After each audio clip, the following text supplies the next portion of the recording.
इस वीडियो को अंत तक देखिएगा, हम सभी आईएमपी केस स्टडीज को समझने वाले हैं। चलिए शुरू करते हैं। सबसे पहले आप देख सकते हैं यहां पर जो क्वेश्चन है वो कहता है, a company is planning to enhance its production capacity and is evaluating the possibility of purchasing new machinery whose cost is ₹2 crore और has alternative of machinery available on lease basis. तो आपको पहले situation को समझना है कि भाई एक कंपनी है जो प्लान कर रही है, अपने प्रोडक्शन को बढ़ाने का प्लानिंग कर रही है, कैपेसिटी बढ़ाने का प्लान कर रही है और इसीलिए वो जांच रही है, अलग अलग ऑप्शंस चुन रही है, देख रही है कि कौन सा ऑप्शन उसके लिए बेहतर रहेगा। उसके सामने दो ऑप्शंस हैं, या तो वो एक नई मशीनरी परचेज करे जिसका खर्चा 2 करोड़ तक जाएगा, या एक अल्टरनेटिव उपाय है जहां पर वो मशीनरी रेंट पर या लीज पर, भाड़े पर ले ले। दोस्तों अब यहां पर 3 प्रश्न दिए गए हैं। पहला प्रश्न है, what type of asset is machinery. तो ये तो हमने भैया 11वीं से पढ़ा है, बुक कीपिंग अकाउंटेंसी में भी पढ़ा है, हमने एसपी के अंदर भी ये जाना है कि असेट जो है मशीनरी वो हमारा फिक्स्ड असेट होता है। तो यहां पर 1 मार्क्स तो आपको आसानी से मिल गया। दूसरे अगर क्वेश्चन की बात करें तो दूसरा प्रश्न यहां पर पूछा गया है, capital use for purchase of machinery is fixed capital और वर्किंग कैपिटल। देखिए इसी प्रकार के आसान से क्वेश्चन आने वाले हैं, जरा भी घबराने की जरूरत नहीं है। सिंपल सा प्रश्न पूछा है कि क्या जो मशीनरी खरीदने के लिए कैपिटल लगाया जाएगा, पैसा लगाया जाएगा, वो किस प्रकार का कैपिटल कहलाएगा, वो फिक्स्ड कैपिटल होगा या वर्किंग कैपिटल। तो सिंपल सी बात है दोस्तों, मशीनरी एक फिक्स्ड एसेट है, तो उसे खरीदने के लिए जो हम पैसा लगाएंगे वो भी हमारा फिक्स कैपिटल होगा, क्योंकि मशीनरी एक ऐसा असेट है जो लॉन्ग टर्म के लिए बिजनेस में रहने वाला है। और उसी प्रकार यहां पर दोस्तों हमने आंसर लिखा है, the capital used for purchase of machinery is fixed capital. आप देख सकते हैं 1-1 मार्क के लिए आपको हर क्वेश्चन का इजीली आंसर देना है। कुल मिलाकर के आपको 3 मार्क्स यहां पर केस स्टडी के मिलने वाले हैं। तीसरा प्रश्न दोस्तों, does the size of business determine the fixed capital requirement. ध्यान से सुनिए और समझिए दोस्तों, does the size of business determine the fixed capital requirement. क्या बिजनेस के साइज से फिक्स्ड कैपिटल का रिक्वायरमेंट डिटरमाइन होता है? तो प्रश्न का उत्तर बहुत ही सरल है, बहुत ही सिंपल है, yes, the size of business determines the fixed capital requirement. क्योंकि अगर बिजनेस लार्ज स्केल पर है तो ज्यादा फिक्स कैपिटल लगेगा, अगर बिजनेस स्मॉल स्केल का है तो उतना ज्यादा फिक्स कैपिटल नहीं लगेगा। Yes, when business operations are carried out on a large scale, it will have higher fixed capital requirement and most of the production processes because are based on automatic machines and equipment। तो इन machines को खरीदने के लिए capital तो लगने वाला है। तो उम्मीद करता हूं दोस्तों ये पहला आसान सा केस स्टडी आप समझ पाए होंगे। ऐसे ही अलग अलग क्वेश्चन बैंक के केस स्टडीज को हम इस वीडियो में डिस्कस करेंगे, एक्सप्लेन करेंगे, तो इस वीडियो को अंत तक देखिएगा, स्किप मत कीजिएगा। ये पीडीएफ जो है आपको वीडियो के अंत में sky education official Telegram channel पर मिल जाएगा, वहां से आप इसे डाउनलोड करके लिखकर इसकी प्रैक्टिस कर सकते हैं। तो चलिए दोस्तों अब बढ़ते हैं आगे दूसरे क्वेश्चन की ओर। दूसरा क्वेश्चन बैंक में केस स्टडी क्वेश्चन है, the balance sheet of Donald company for the year 2018-19 reveals equity share capital of ₹25 lakhs and retain earning of ₹50 lakh। जी हां दोस्तों, एक ही सेंटेंस के अंदर उन्होंने हमें इस केस स्टडी में कुछ जानकारी दी है। क्या जानकारी है? तो एक कंपनी है डोनाल्ड कंपनी, जिसका 2018-19 का जो फाइनेंशियल स्टेटमेंट है वो रिवील करता है कि भैया इसके पास इक्विटी शेयर कैपिटल 25 लाख का है और रिटेन्ड अर्निंग ये 50 लाख रुपए हैं। तो दोस्तों इसी के आधार पर 3 प्रश्न हमें पूछे गए हैं। सबसे पहला, is the company financially sound. तो आपको ये 2 लाइंस या एक सेंटेंस जो दिया है वो पढ़ के समझ में आना चाहिए कि भैया इक्विटी शेयर कैपिटल 25 लाख का है और साथ ही साथ रिटेन्ड अर्निंग्स जो हैं, अर्निंग जो रिटेन की हैं वो 50 लाख की हैं। यानी बेसिकली कंपनी जो है ये फाइनेंशियली साउंड है, आसानी से अपना जो कारोबार है वो फिलहाल तो चला ही सकती है। यस, आंसर बहुत ही सिंपल है, yes, since the company has sufficient amount of capital, equity share capital of 25 lakhs and retained earnings of 50 lakhs, it can be called as financially sound। चलिए दूसरा प्रश्न ले लेते हैं, can the retained earnings be converted into capital। तो retained earnings की तो रूपरेखा कुछ इसी प्रकार है दोस्तों, बोनस शेयर्स वगैरह इशू करके retained earning को हम कन्वर्ट तो कर ही सकते हैं हमारे ओन्ड कैपिटल के अंदर। याद रखिए दोस्तों, retained earning जो है ये प्राइमरी सोर्स तो नहीं होता है, लेकिन जैसे जैसे बिजनेस चलता है वैसे वैसे अर्निंग्स को रिटेन करते हुए हम उन्हें कन्वर्ट कर सकते हैं। इनिशियल सोर्स जरूर वो नहीं है, लेकिन इसे हम कन्वर्ट कर सकते हैं हमारे कैपिटल कैपिटल में, और इसीलिए yes the retained earnings can be converted into capital. The retained earnings cannot be an initial source of capital, but it can be important source when company runs its business profitably. यानी जब मुनाफा हो रहा है तो हम इसे एक सोर्स मान सकते हैं हमारे कैपिटल का. The management can convert the such earnings or can convert such earnings into permanent shared capital by issuing bonus shares. यानी बोनस शेयर्स इश्यू करते हुए आसानी से ऐसे रिटेन्ड अर्निंग्स को हम कैपिटल में कन्वर्ट कर सकते हैं. चलिए आखिरी प्रश्न ले लेते हैं इस केस स्टडी का.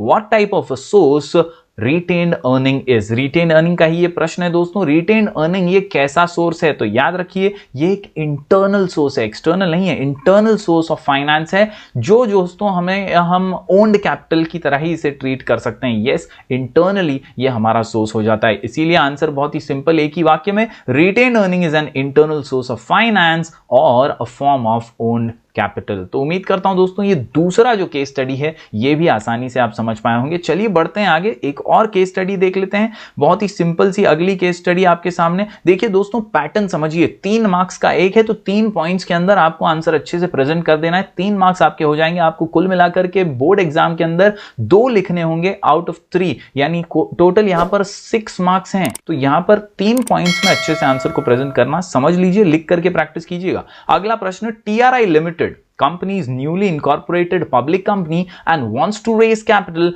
by selling equity shares to the public. यानी ये जो कंपनी है ये पब्लिक कंपनी है और कैपिटल रेज करना चाहती है इक्विटी शेयर्स बेच करके. Yes, the board of directors are considering various options for this.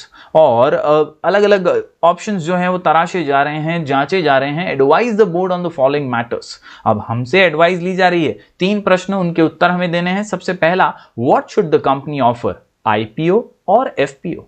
क्या ऑफर करना चाहिए? इक्विटी शेयर्स तो दे रहे हैं, IPO या FPO. इसके अलावा दूसरा प्रश्न, can the company offer bonus shares to raise the capital. और तीसरा प्रश्न, can the company enter into underwriting agreement. तो देखिए दोस्तों प्रश्न जो है ये आपके चैप्टर से रिलेटेड है, आपके कंटेंट से रिलेटेड है. थोड़ा बहुत अगर चैप्टर का नॉलेज है तो आसानी से इनके उत्तर भी दिए जा सकते हैं. जैसे what should the company offer, तो याद रखिए ट्राई कंपनी क्या है, तो ये न्यूली इनकॉर्पोरेटेड कंपनी है and issuing shares to the public for the first time.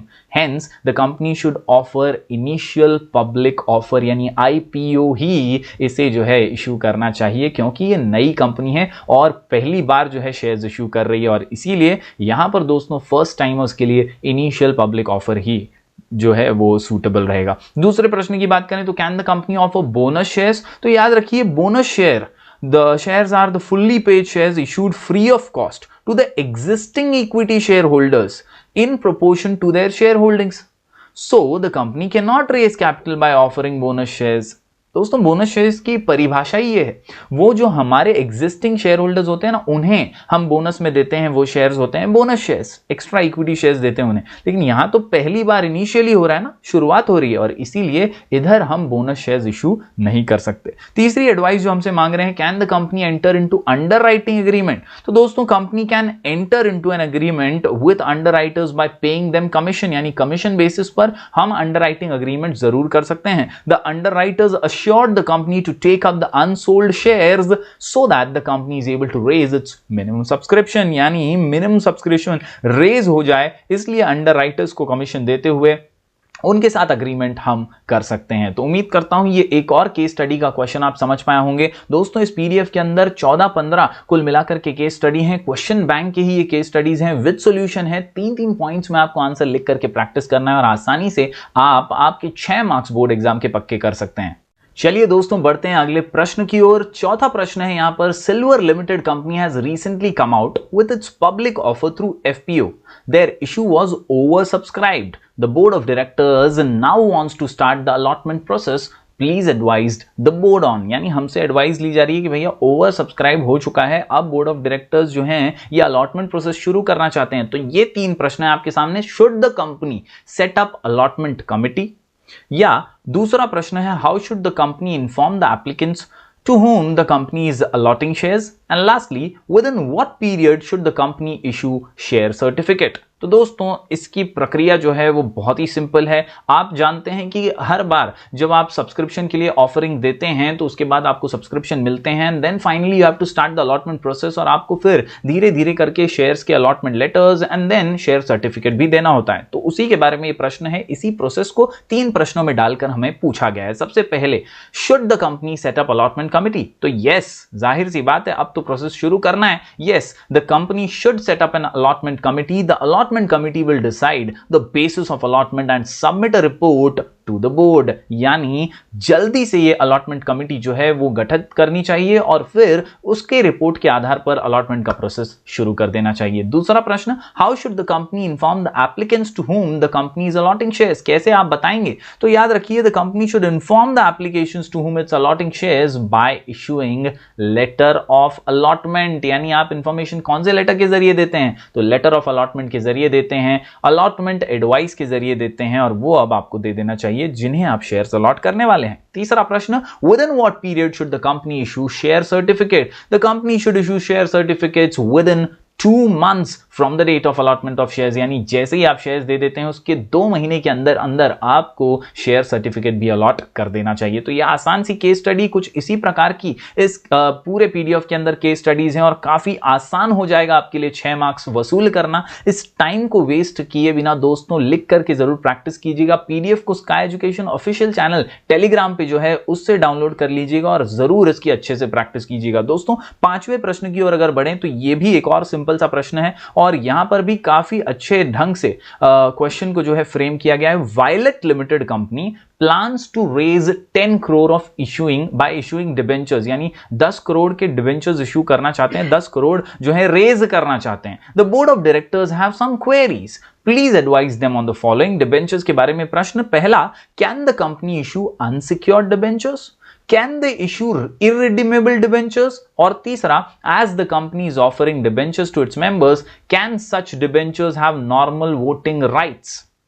दोस्तों हमें shares, debentures, equity shares, preference shares, debentures के अगर डिस्टिंग्विश और उनके पॉइंट्स अगर फीचर्स वगैरह पता है तो इन्हें आंसर करना बहुत ही सिंपल हो जाएगा। आप हमारी प्लेलिस्ट में जाइएगा, आईएमपी क्वेश्चंस ऑफ एसपी की, आपको सभी के डिटेल एक्सप्लेनेशन मिलेंगे और आसानी से चैप्टर नॉलेज भी आपको मिलने लगेगा। तो दोस्तों इसी प्रश्न का अगर उत्तर दें तो सबसे पहले, can the company issue unsecured debentures? Yes, we can issue, यानी violet limited can issue, company can issue unsecured debentures. 10 crore उन्हें जो है रेज करने और उसके लिए अनसिक्योर्ड डिबेंचर्स दिए जा सकते हैं। दूसरा प्रश्न, can they issue irredeemable debentures? तो याद रखिए, no, a company cannot issue irredeemable debentures। This is because all the debentures are redeemable। ये फीचर्स में ही हमने पढ़ा है, सभी डिबेंचर्स जो हैं वो रिडीमेबल होते हैं, रीपे करना ही पड़ता है। That is have to be repaid and that is why irredeemable debentures तो नहीं इशू कर सकते। तीसरा प्रश्न, as the company is offering debentures to its members, can such debentures have normal voting rights?